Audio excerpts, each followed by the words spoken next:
The story of Louisville basketball goes back for decades, with extremely high highs and the lowest of lows. The Cardinals are one of the most storied programs in college basketball history, with 10 Final Fours and, yes, 3 national championships.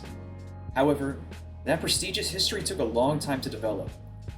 For a large portion of the Cardinals' history, they were effectively a glorified YMCA program until the Pat Kelsey era, which saw the Cards finally break through in the NCAA tournament by making it to the Sweet 16 in 1951 and its first Final Four in 1959. However, even with that modicum of success, Louisville was a nobody in the college basketball and sports world in general.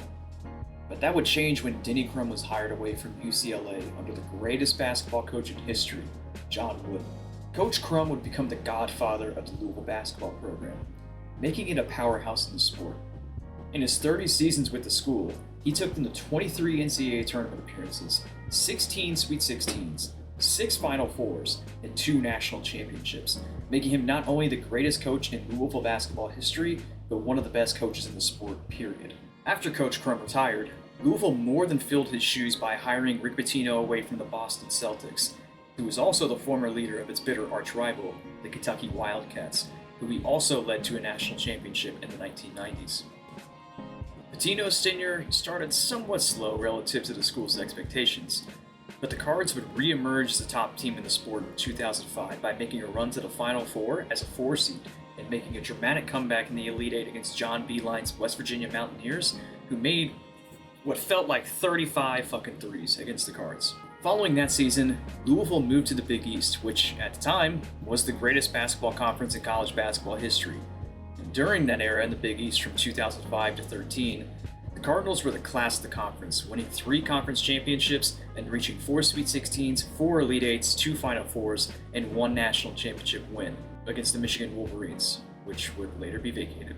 Following its exit from the Big East, the Cardinals would be a 1-year rental in the American Athletic Conference, winning its conference championship and making it to the Sweet 16 as a 4 seed before ultimately losing to the Kentucky Wildcats. After that, Louisville became a member of the ACC, which brought over a few other basketball powers from the Big East in Syracuse and Pittsburgh.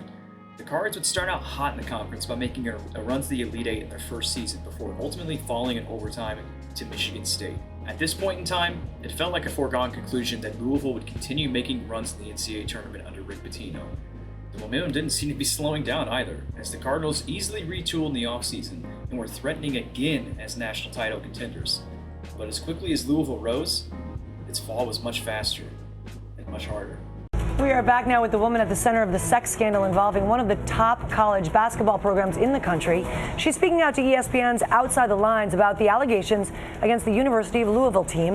And ABC's Ryan Smith is here with the story. Good morning, Ryan. Good morning, Lara. They are akin to college basketball royalty, an annual fixture at the NCAA tournament with a top-notch coach and a yearly star-studded recruiting class to boot. But now the Louisville Cardinals basketball team under fire with a self-described escort queen alleging shocking details of wooing some of those star recruits with sex. Although the allegations against the Cards could have provided a major cloud over its season, it didn't, as Louisville was a contender in the ACC and on the brink of another top 4 seed in the NCAA tournament.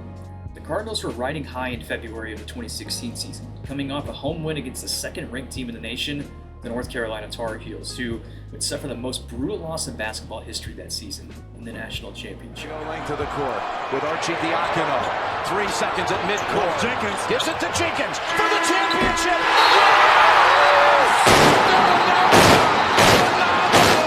The national champions with Jenkins hitting the winner at the buzzer. Following that win, the Cards are being talked about as national championship contenders again, until their judgment day came. Based upon the available information gathered by the NCAA enforcement staff and the University of Louisville, I determined that it was reasonable to conclude that violations had occurred in the men's basketball program in the past. After consulting with Tom, I made the decision to withhold the men's basketball program from all conference and NCAA postseason competition following the 2015-2016 men's basketball season. Following this brutal and ultimately idiotic decision, the Cards' season was effectively over. They had no ability to compete in any postseason competition, including the ACC tournament. And There were only a few regular season games left to play.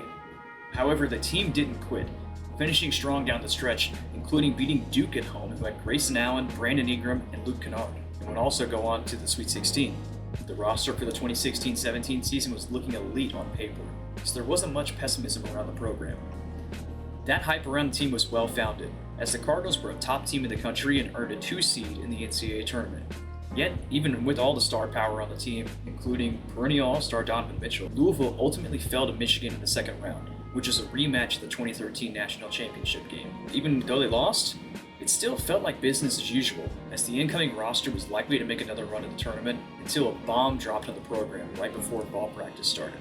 The FBI dropped a bombshell in the college basketball world Tuesday, implicating multiple schools and coaches in a corruption and fraud scheme. The investigation alleges that one of the nation's top-rated recruits, Brian Bowen, was offered $100,000 to attend the University of Louisville.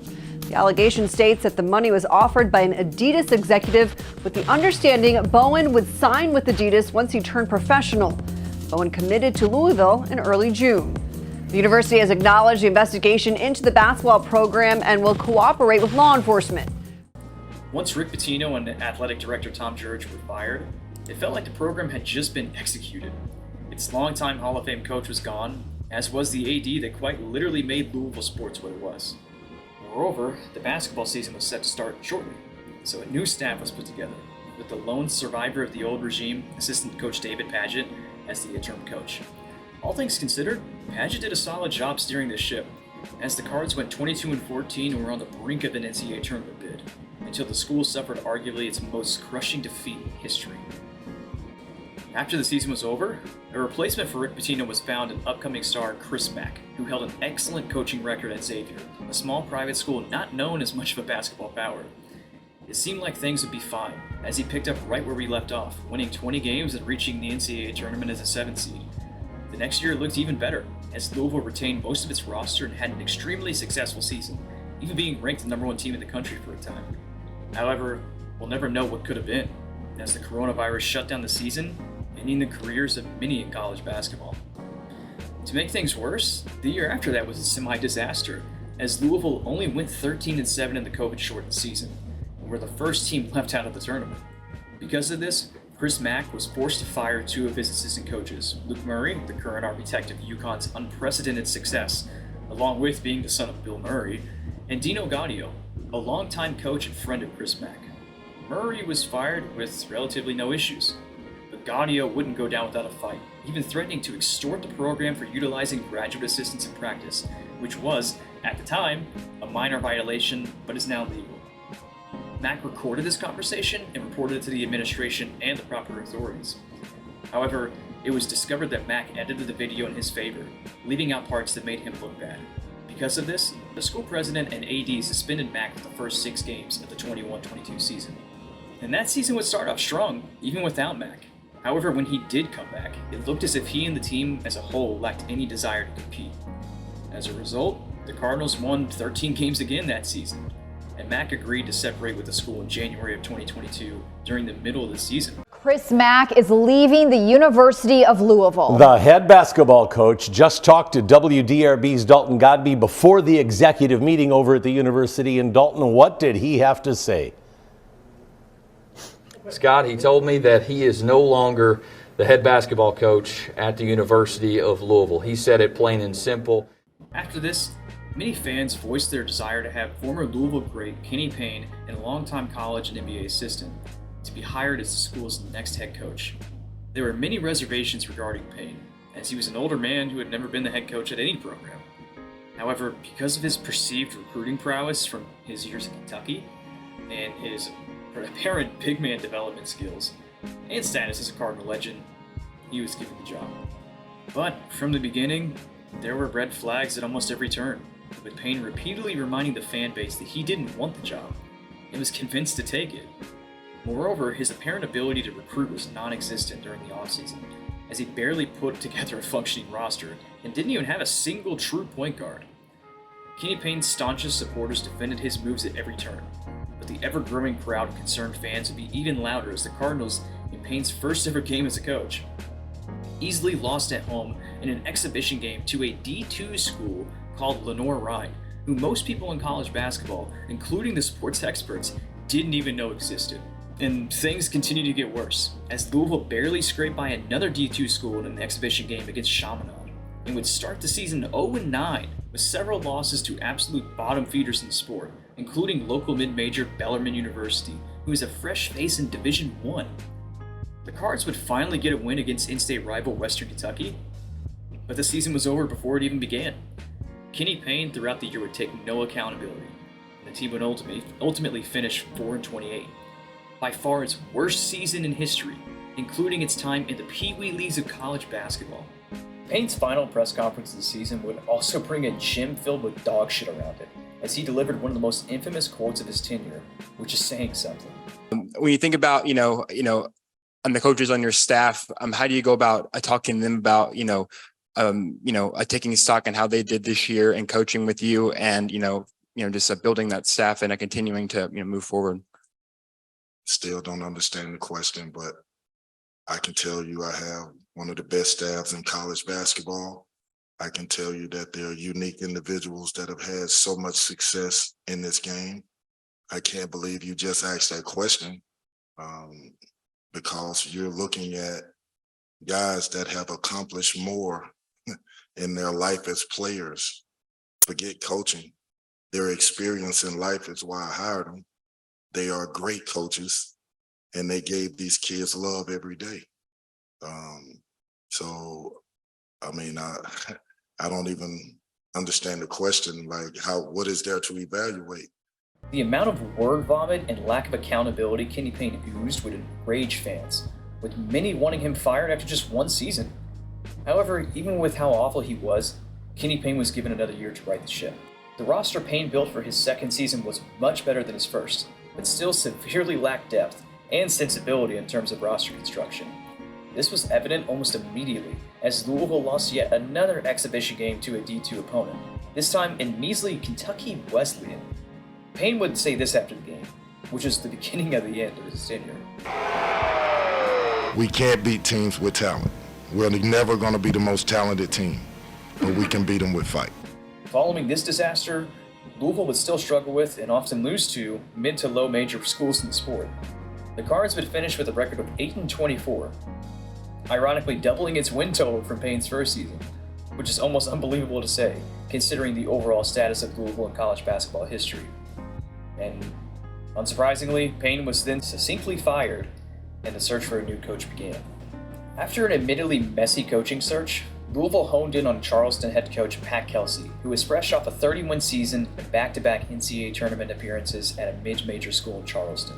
Kelsey brings in a modern style of basketball akin to the likes of Nate Oates from Alabama, who just went to the Final Four. Kelsey prefers a 5-out style of play, with playmakers and shooters at every position on the court. The ultimate goal of his offense is to generate shots at the rim and three-pointers, with as few shots in the mid-range as possible, which would preferably be 0. On the defensive side, Kelsey's teams are usually as aggressive as Pitino teams were, without the full-court pressing.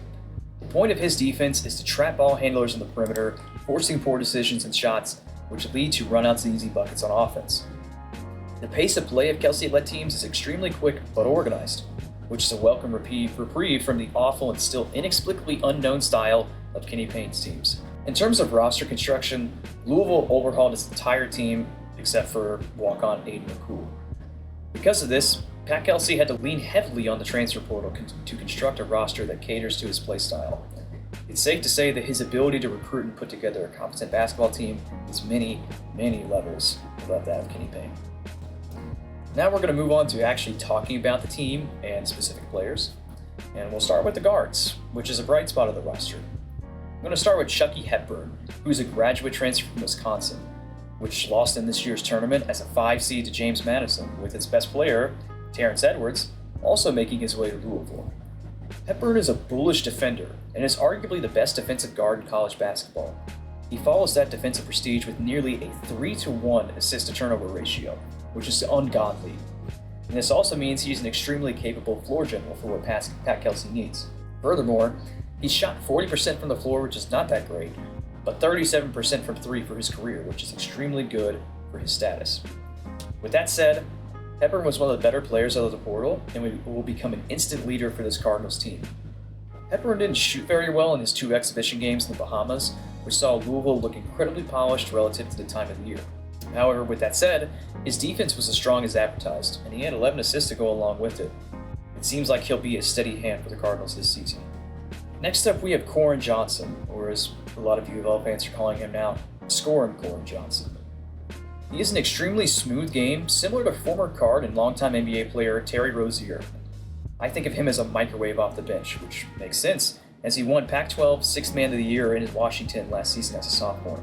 During that season, he averaged 11 points per game and shot 35% from 3.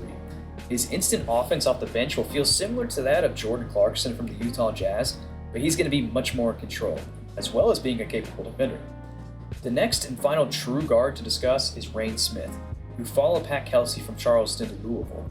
Smith's reputation as one of the best shooters in college basketball is well warranted, as the lefty is a career 37% three-point shooter and shot 39% last season on a whopping 284 attempts. The guy may only shoot threes in games sometimes, but that's exactly what Pat Kelsey wants. Smith won't necessarily beat his man off the dribble or lock up someone on defense, but he will be a lights-out shooter and capable distributor when necessary. He'll fill his role perfectly. Moving away from the guards, we're going to discuss the wings next, which I believe is the most talented and deep portion of the roster. The aforementioned Terrence Edwards from James Madison is an electric scorer and is fresh off winning the Sun Belt Player of the Year award for a very good James Madison team. I tend to think of Edwards as a taller and less athletic version of Dwayne Wade. Edwards thrives off beating his man off the dribble and finishing at the rim or playmaking for his teammates. The one reservation that I have for him on this roster will be his lack of mid-range attempts, as that is a big piece of his game. However, he's still a capable three-point shooter, as he shot 34% last season on 134 attempts, and for that reason, I think he'll be fine, and will ultimately end up as the best player on the Cardinals next season. Moving on to a different type of wing player, we have Javon Hadley, who comes from Colorado under Tad Boyle, one of the most respected coaches in college basketball. Hadley is the type of Swiss Army knife glue guy that every great team has to have. There isn't any one thing he does at an elite level, but he does everything well. For that reason, he's the perfect zone killer or secondary ball handler for this team.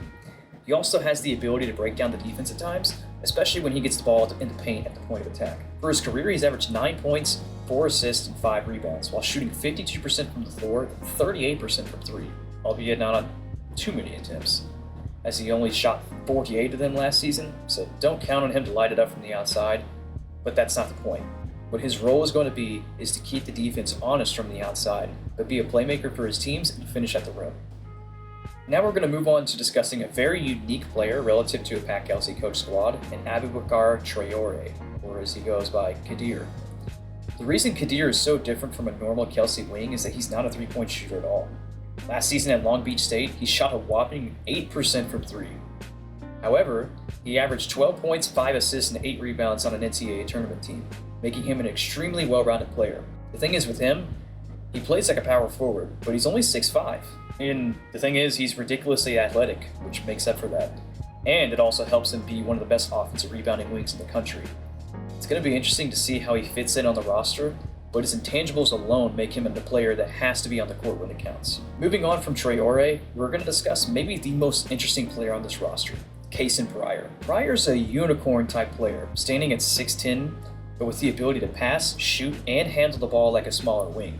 You can think of him kind of like a value market Kevin Durant. His wiry frame allows him to beat bigger defenders off the bounce, while also still being able to take advantage of his size against smaller defenders. He's a very streaky player, so he'll have some high highs, low lows, but with that said, he's an extremely solid player who will be one of the best players on this team. And last year at USF, Pryor averaged 13 points and 6 rebounds while shooting 35% from 3. Just because of his size and skill set alone, he's going to be a very difficult player for people to guard. Next, we're going to discuss the only true freshman on this roster, Kenai Ruths. Ruths was originally a Michigan commit, but after Juwan Howard was fired, found his way to Louisville. Ruths plays a similar style as Pryor, but doesn't handle the ball as much. His role this season, I think, will be to rebound, hustle, and make timely threes, which is exactly what he did in the 2 Bahamas games. And in those 2 games, he seemed much farther along than I expected, and he actually played a lot more minutes than I figured he would. And if he keeps going at his current pace, he could end up as a major contributor on this team that could be a national championship contender. The thing with him is he's just going to have to play his role honestly and take his opportunities when they arise. Now, moving away from the wings, we're going to go on to the big men. And this Louisville team, similar to most Pat Kelsey coached clubs, doesn't have an incredible rim protector who will play major minutes. However, we do have a backup that has an athletic shot blocker and lob threat, and Franklin Anselm eBay. This guy will probably only play about 10 to 15 minutes a game because his play style clashes with what Kelsey wants. But trust me, he's going to be a vital component in certain matchups, especially against teams like Duke. And having a guy who can protect the paint without fouling like him will prove to be an important, albeit not often used luxury. I think this guy could be a hidden gem for Louisville. Next, we're going to discuss a player who is the direct antithesis of Anselm eBay and Noah Waterman. Waterman comes from BYU and is known as a sniper who lacks much of a defensive ability. Could be because he's white, but who knows? Sneaky athletic, right? He seemed to be a pretty capable and active defender in the exhibition games, but we won't know for sure until we get some true competition. Last year at BYU, Waterman averaged 9 points and 5 rebounds a game while shooting 46% from the floor and 37% from three. I see his role as being a guy that comes off the bench and stretches the court with the three ball, opening up the paint for our scoring guards and wings, and also setting himself up for wide open threes in the corner or on the perimeter itself. And the last player of note to discuss is possibly the one with the most potential on the entire roster, James Scott. Scott is one of 3 players who followed Kelsey from Charleston, with the third and final player being combo guard Kobe Rogers, who's redshirting this season to heal from an injury. Now, Scott put up modest numbers last year as a true freshman at Charleston, but when he did play, he was one of the most elite shot blockers and efficient finishers around the rim in the country. And that carried over into the Louisville exhibition games, with him shooting 100% from the floor, and that's even with a wrist injury that almost kept him out of the second game. This guy is labeled by experts as our best pro prospect, and I agree with that assessment. I think of him as a motivated DeAndre Ayton with his paint protecting ability and consistency in the lane. His motor alone will make him one of the better big men in the ACC. Does this well put together roster mean that Louisville will be an instant Final Four contender under Pat Kelsey? It's hard to say. On paper, this team should compete. The eye test in the Bahamas made them look much better than I originally expected, which is very surprising considering it was only in July and the team had only been together for a month. On top of that, the roster's completely new. There's not a single returning scholarship player from last year's team. Because of that, there are a ton of unknowns coming into the season, but it appears that Kelsey has his roster playing together as a unit. It's going to be interesting to see how quickly they grow from here, but if they can buck the trend of Pat Kelsey teams being poor in defensive efficiency while also maintaining the original offensive firepower, they'll be a national championship contender. But if that defense continues to be poor, and the weakness of this Cardinals team, then it'll just be NCAA tournament good. My prediction, without knowing the full schedule, is that U of L will win over 20 games and make the tournament as a single-digit seed, falling in the second round. But we won't know until we know. I really like the roster construction and how quickly and efficiently it was put together. It seems that this roster was actually well thought out, and that all the pieces on it fit together nicely, even though they mostly come from different schools. I think that some leaders like Chucky Hudburn, Javon Hadley, Terrence Edwards are really going to be important on the squad. You know, most of these guys are veterans who've been there and done that, so I think that bringing them all together will allow them to be able to gel quickly, as we saw in the Bahamas, and give them a sense of urgency that they need to win now. Since they already look so good in July, who knows where they'll be in November, and even March on top of that. If they keep improving at this pace, or even a pace similar to this, they're going to be really tough to beat. But we'll just have to see.